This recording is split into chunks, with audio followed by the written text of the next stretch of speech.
What happened when Tucker Carlson interrupted Jasmine Crockett 7 straight times? On the 8th try, she unleashed a fact check so brutal, the live Fox News studio froze. Hit like, subscribe, don't miss the moment. The studio lights at Fox News headquarters blazed with an intensity that seemed to reflect the heat of the confrontation about to unfold. 7 times. 7 deliberate, calculated interruptions designed to break someone's spirit, to reduce them to stuttering frustration on national television.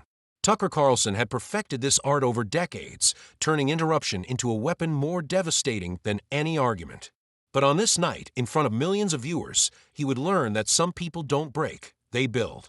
And when Jasmine Crockett finally spoke on that 8th attempt, her words would shatter not just his control of the interview, but his entire reputation as cable news's most feared interrogator.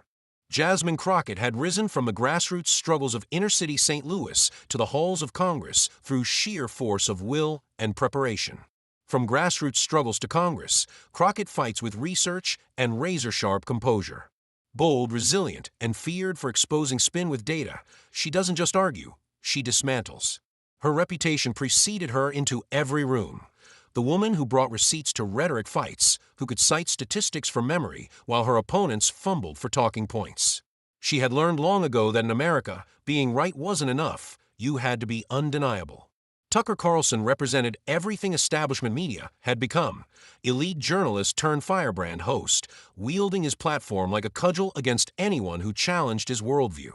Known for mocking smirks, aggressive interruptions, and controlling the stage with arrogance. His reputation: dominance through disruption, rarely letting opponents breathe. He had built an empire on making intelligent people look foolish, on turning nuanced arguments into soundbite defeats.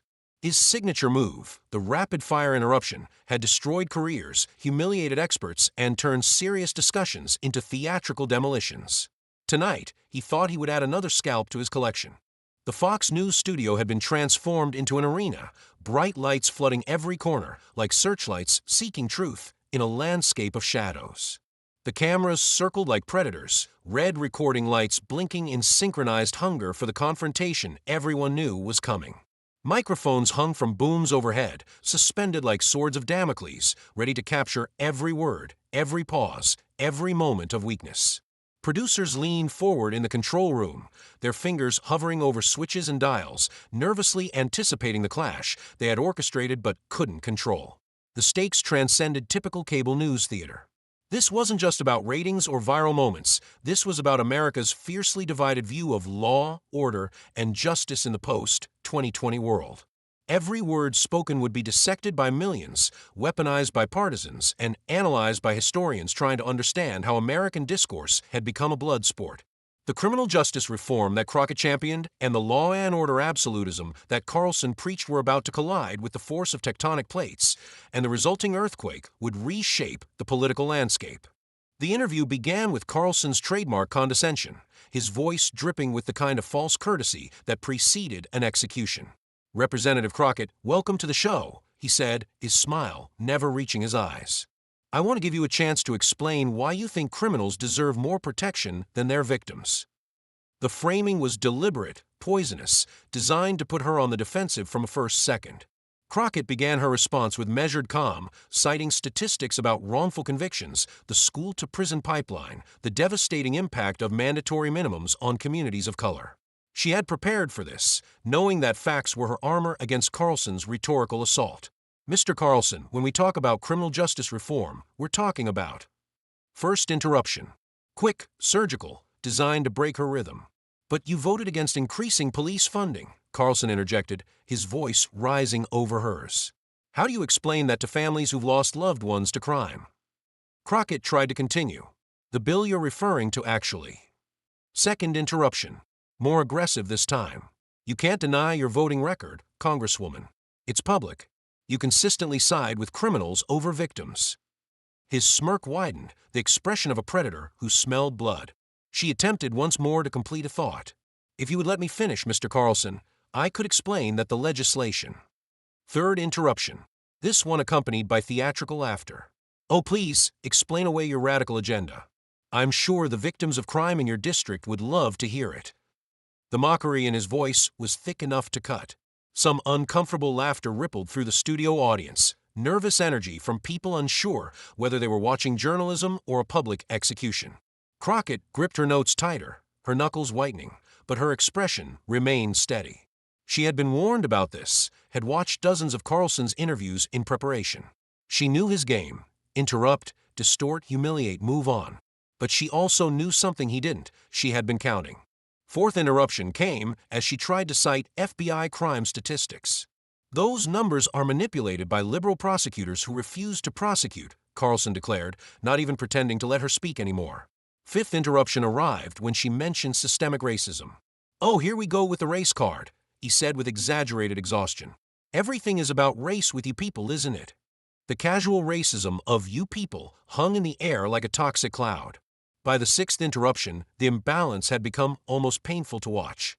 Crockett would begin to speak, Carlson would cut her off, often mid-word, and then pontificate about whatever talking point he wanted to push. The audience had gone from nervous laughter to uncomfortable silence. Even Carlson's own producers were shifting nervously. This was aggressive even by his standards. The seventh interruption was the most egregious. Crockett had managed to get out nearly a complete sentence about rehabilitation programs reducing recidivism when Carlson literally shouted over her, "Rehabilitation? For murderers and rapists? This is exactly the kind of soft-on-crime insanity that's destroying our cities." The studio fell silent. Everyone could feel it. The tension had reached a breaking point. Crockett sat perfectly still, her eyes locked on Carlson with an intensity that made some audience members lean back in their seats. She was no longer trying to speak. She was waiting, calculating. Like a boxer who had taken 7 punches to study her opponent's pattern, she was ready to counter. Carlson, mistaking her silence for defeat, launched into what he thought would be his victory lap. "You see, ladies and gentlemen, this is what happens when radical leftists can't defend their positions. They go silent because they know." And that's when Jasmine Crockett struck. She leaned forward, cutting him off mid-word, her first and only interruption of the night. Her voice was different now. Not louder, but somehow more penetrating, carrying authority that made everyone in the studio stop breathing. "If you listened as much as you talked, you'd learn something tonight." The words hung in the air like a lightning strike frozen in time. The studio didn't just go quiet, it went dead silent, the kind of silence that feels like a physical presence. Carlson's mouth was still open from his interrupted sentence, but no sound came out. His famous smirk flickered and died like a candle in a hurricane. For the first time in his broadcasting career, Tucker Carlson was speechless on his own show. The audience erupted. Not polite applause, but genuine, spontaneous appreciation from people who had just witnessed something they'd never thought possible. Someone had not just stood up to Tucker Carlson, but had demolished him with 8 words. The applause was so loud it drowned out the producers' attempts to restore order. Some people were actually standing, their phones out, already recording what they knew was history. But Crockett wasn't done. She had waited through 7 interruptions for this moment, and she was going to use every second of Carlson's stunned silence. With the precision of a prosecutor delivering a closing argument, she began to systematically destroy every lie he had told about her record. "Since you finally seem ready to listen, Mr. Carlson, let me educate you with actual facts." She pulled out a tablet, her preparation evident in how quickly she navigated to her evidence. "You said I voted against police funding. False. I voted against a bill that would have militarized police while cutting community programs. The actual police chiefs in my district supported my position. Here's their letter." She held up the document to the camera, making sure viewers could see the official letterhead and signatures. Carlson tried to interject, but his voice came out as a croak. The power dynamic had shifted so dramatically that his own voice seemed to rebel against him. "You claimed I side with criminals over victims," Crockett continued, her momentum building. "I've personally represented over 200 victims of crime in my career as a prosecutor. How many have you represented, Mr. Carlson? How many victims have you actually helped beyond using their pain for your ratings?" The question landed like a physical blow. Carlson's face, always pale under the studio lights, had gone nearly translucent. His producers were frantically gesturing from off-camera, trying to signal him to take back control, but he seemed frozen, unable to process that his own tactics had been turned against him. "You mentioned the race card," Crockett pressed on, her voice gaining strength with each word. "Let me show you some statistics you seem to have missed in your research." She pulled up a graph on her tablet, displaying it to the camera.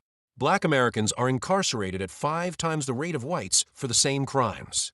Same criminal history, same circumstances, different outcomes. That's not a card, Mr. Carlson, that's math. Or do they not teach statistics at Trinity College? The personal jab at his elite education was surgical, highlighting the very privilege he pretended didn't exist. The audience was no longer just applauding, they were gasping, some laughing, some shouting encouragement. This wasn't just an interview anymore, it was a public reckoning. And as for your comment about you people, Crockett said, her voice dropping to a dangerous whisper that somehow carried to every corner of the studio, the only people I represent are Americans who believe in justice that's actually just. Americans who think the law should protect everyone equally. Americans who know the difference between keeping communities safe and keeping private prisons profitable. She paused, letting that sink in before delivering another crushing blow. But you know about profitable prisons, don't you, Mr. Carlson? Should we discuss your financial disclosures? Your investments in GEO Group and CoreCivic?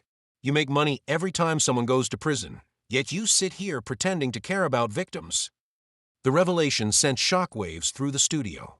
Even Carlson's own team looked stunned. This wasn't public information, or at least they didn't think it was. Crockett had done her homework with a thoroughness that bordered on devastating. She had come to this interview not just prepared to defend, but to destroy. Carlson finally found his voice, but was weak, almost pleading. Those are mutual funds. I don't personally. You don't personally what? Crockett cut him off again, her second interruption feeling like poetic justice. You don't personally profit from mass incarceration while promoting it on your show? You don't personally benefit from the system you defend every night? At least own your investments, Mr. Carlson. At least have the courage of your convictions. The studio was in chaos now. The producers had given up trying to control the situation. The audience was on its feet, phones out, live streaming the destruction of Tucker Carlson in real time. His co-hosts, visible in the background, looked like they were watching a car crash in slow motion, horrified but unable to look away. Crockett pulled out one final piece of paper, holding it up like a verdict. This is a list of every factual error you've made about crime statistics in the last month alone. 47 false claims, Mr. Carlson. 47 times you've lied to your viewers about crime, about reform, about people like me. And you wonder why I didn't bother trying to speak while you interrupted? I was counting your lies, and I was waiting for this moment. She stood up, removing her microphone with deliberate calm.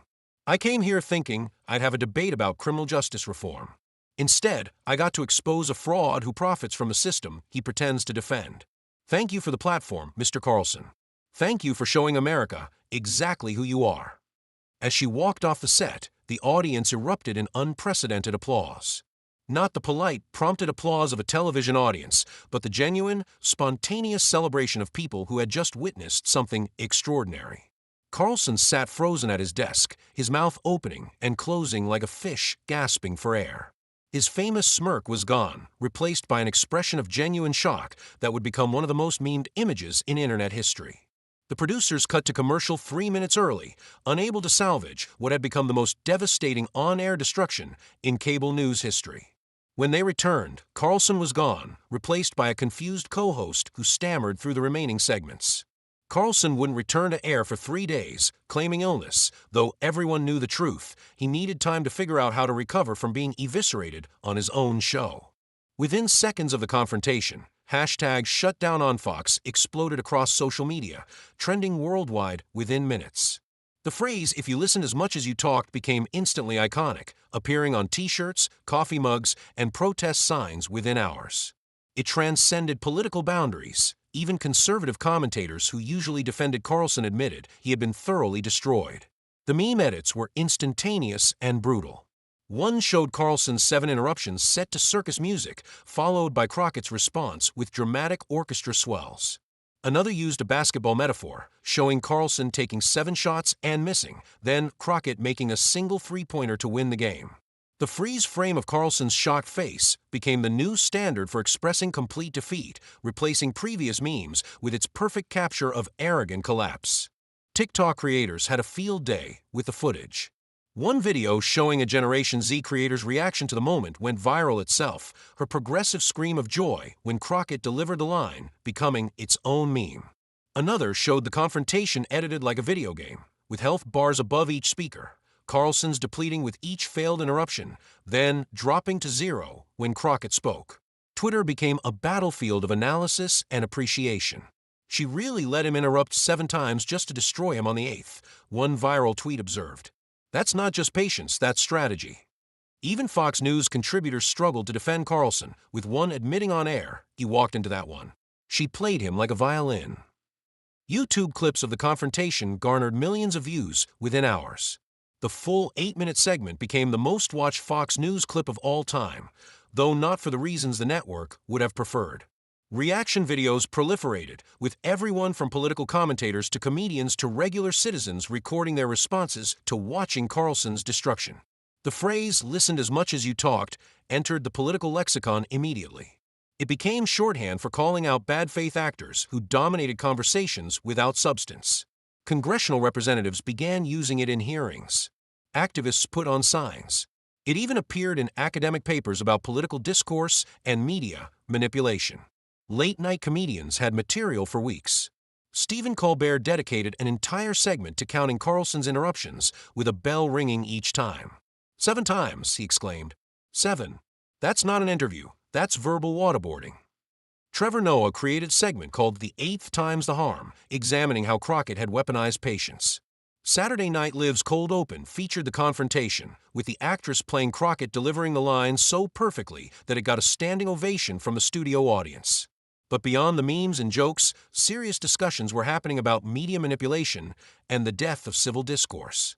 The confrontation had exposed something ugly about how cable news operated, the way hosts like Carlson used interruption and aggression to prevent actual discussion, to win through exhaustion rather than argument. Crockett had shown that the only way to beat this system was to expose it, to let it reveal its own emptiness before striking. Media critics wrote lengthy analyses of the confrontation's significance. The Columbia Journalism Review called it the moment cable news ate itself, noting how Crockett had used Carlson's own tactics to reveal their fundamental dishonesty. The New York Times ran a front-page story about the death of the interruption interview, suggesting that Crockett had forever changed how politicians would approach hostile media. The impact on Tucker Carlson's career was immediate and devastating. His ratings dropped 30% in the following week, as even his loyal viewers struggled to respect someone who had been so thoroughly exposed. Guests began declining invitations to his show, not wanting to be associated with his humiliation. Several advertisers pulled their support, citing concerns about host credibility. Within a month, rumors began circulating that Fox News was considering replacing him. His trademark smirk, once a symbol of conservative media dominance, had become a liability. Every time he tried it, social media would explode with references to the night Jasmine Crockett wiped it off his face. He tried to recover with increasingly extreme positions and louder rhetoric, but it felt desperate, like watching someone try to rebuild a reputation that had been publicly cremated. For Jasmine Crockett, the confrontation was transformative. She went from being a relatively unknown freshman representative to a household name, the woman who had done what everyone thought impossible. She had beaten Tucker Carlson at his own game. Speaking requests flooded her office. Book deals were offered. Universities invited her to teach master classes in political communication. But more importantly, her legislative agenda suddenly had momentum. The criminal justice reform she had been trying to discuss before Carlson's interruptions became a major topic of national discussion. Bills that had been languishing in committee were suddenly being fast-tracked. Even some Republican legislators, impressed by her preparation and presentation, were willing to engage in serious discussions about reform. The confrontation also marked a turning point in how politicians approached hostile media.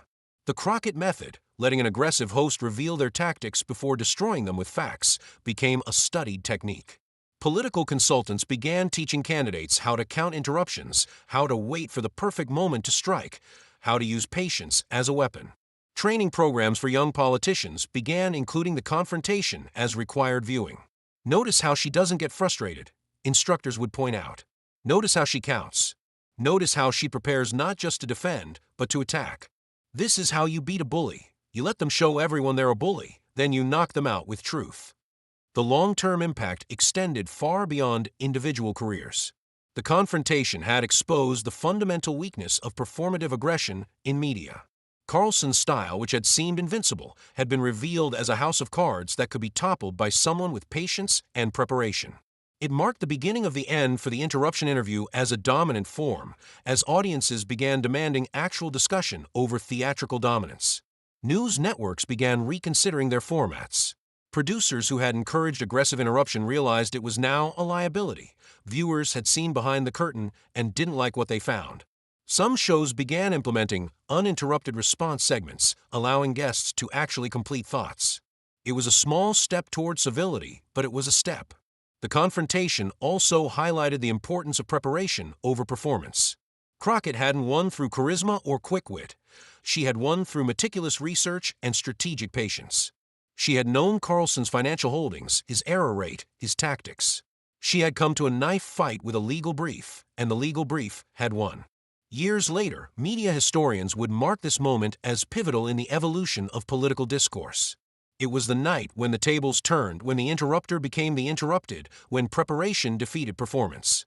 The image of Tucker Carlson's frozen face after Crockett's 8-word destruction became as iconic as any photograph in political history, a perfect capture of the moment when bullying met its match.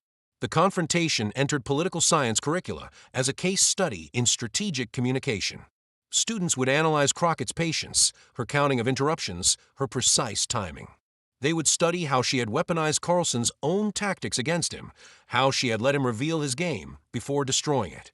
It became known as the 8-word revolution, a masterclass in how to fight power with patience. But perhaps the most lasting impact was on the viewers who watched it live. Millions of Americans who had felt frustrated watching aggressive hosts dominate conversations through interruption finally saw someone fight back effectively. They saw that bullies could be beaten, that preparation could defeat performance, that truth spoken clearly and at the right moment could shatter years of carefully constructed media persona. The moment had been more than just good television, it had been cathartic. For everyone who had ever been interrupted, talked over, dismissed, or silenced, watching Jasmine Crockett destroy Tucker Carlson with 8 words was vindication.